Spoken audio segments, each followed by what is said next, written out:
Hey, friend, welcome to the Grief to Great Day podcast and the Lighthouse community. Do you feel like you're going crazy? Is the shower the only place you let yourself really cry? Are you surrounded by people yet still feel completely alone? And do you long to be the you were before they died, but you have no idea how to get there? I'm Steph Cabanis, Southern by choice, wife, wannabe triathlete, Jesus follower, and fellow traveler on this road of grief. I know what it's like to struggle, to breathe, to question God and my faith, and to wonder if happiness would ever return.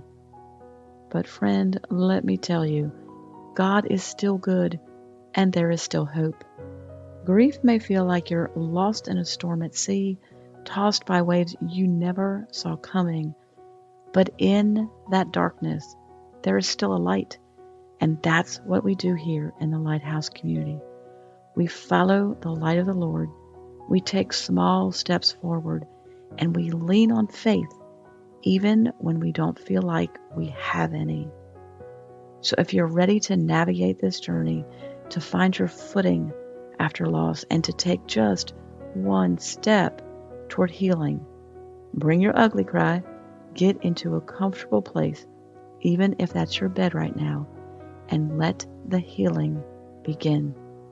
You are not alone. This is not your forever, and you will be able to breathe, to laugh, and to live again.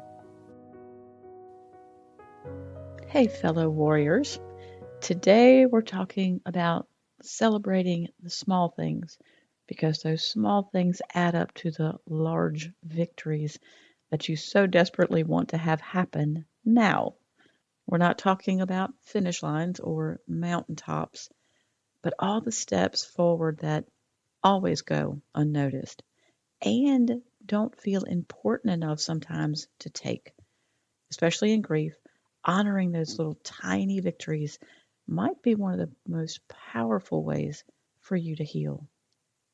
I was talking recently with Kathy Brasby, and we touched on something really important: celebrating the wins. Not the kind where you cross a big finish line, but the small ones. Waking up, getting dressed, making a phone call, and choosing, yes, it's a choice, choosing hope. Years ago, I went back to college as one of those non traditional students, older than most of my classmates. And I had one goal in mind: I wanted to become a physical therapist. For 2 years, I poured myself into science classes, and surprisingly, I loved it. Chemistry, physics, subjects I never thought I could understand became fascinating to me. Then everything shifted. The degree, the physical therapy degree, changed from a bachelor's to a master's only program. So I had to switch my major to something to get a bachelor's degree, and I chose psychology. I chose that because I thought it would help me understand the chaos of my upbringing. But the goal chaser part of me was still laser focused on grad school. My bachelor's felt like just a means to an end at this point. I graduated magna cum laude, just a tenth of a point from summa. But instead of celebrating, I felt like I had failed. And I didn't even walk the stage. In high school, I missed graduation, didn't walk the stage because I had pneumonia. And you'd think I would have made a big deal out of this one, but I didn't because it wasn't the real goal.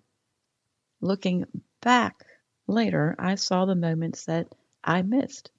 The fear I pushed through to give presentations, the late nights of studying and learning things I once thought were impossible, the understanding I gained that what happened in my home growing up wasn't my fault. Those were wins, every single one of them, but I didn't honor any of them. And honestly, I think I robbed myself of some of the happiness and confidence in the process. And there's a grief parallel here. I have found that grief brings out who you are. It reveals your default settings, your character, your mindset, your view of life. For me, I had the same wait until the finish line mentality. I just wanted it to be over, to be better, to get through it. But grief has a way of uncovering how you handle disappointment and how you relate to God. It reveals whether you tend to see the glass as half empty or half full. And it showed me some hard truths about myself. Some beautiful, some messy, and some I had to surrender. The hardest truth: there's no finish line in grief. And if someone had told me that early on, I think I would have panicked because I was desperate for the goal, for the end. So I say this to you gently. There's no finish line, but there is forward movement. There's progress and there's healing that changes everything. It is so important to celebrate the small wins. Celebrate getting out of bed. That's a win. The brush your teeth win. The sent a text or went for a walk kind of win. When you celebrate these, you're shifting your focus from what's still broken to what God is building. It becomes part of your faith resume, that record of all the moments God showed up, helped you breathe, helped you do the next thing when you didn't think you could. And when grief tries to whisper lies that you're stuck or that you'll never feel better, you can open that resume and say, actually, I'm moving, I'm healing, God is faithful. These aren't just little wins. They are worship in motion, and they are truth. Zechariah 4:10 says, "Do not despise these small beginnings, for the Lord rejoices to see the work begin." God rejoices to see the beginning, not just the finish. He delights in each baby step we take, especially the hard ones that no one else sees. Small beginnings, they're sacred. Wins that feel too small to matter are actually the foundation. Choosing to get up again after a tearful and exhausting night is a declaration of faith. It's like laying bricks for a house you can't fully see yet, but God can. Maybe today your only win was making it through without breaking down in public. That counts. Maybe you smiled at a memory instead of crying. That's a win too. Don't wait to throw a party to celebrate. Celebrate now. Get a notebook. Write down your wins. Speak them out loud. Post them in the Lighthouse community. We want to see them and we want to celebrate with you. Because when we name our wins, we reclaim our power.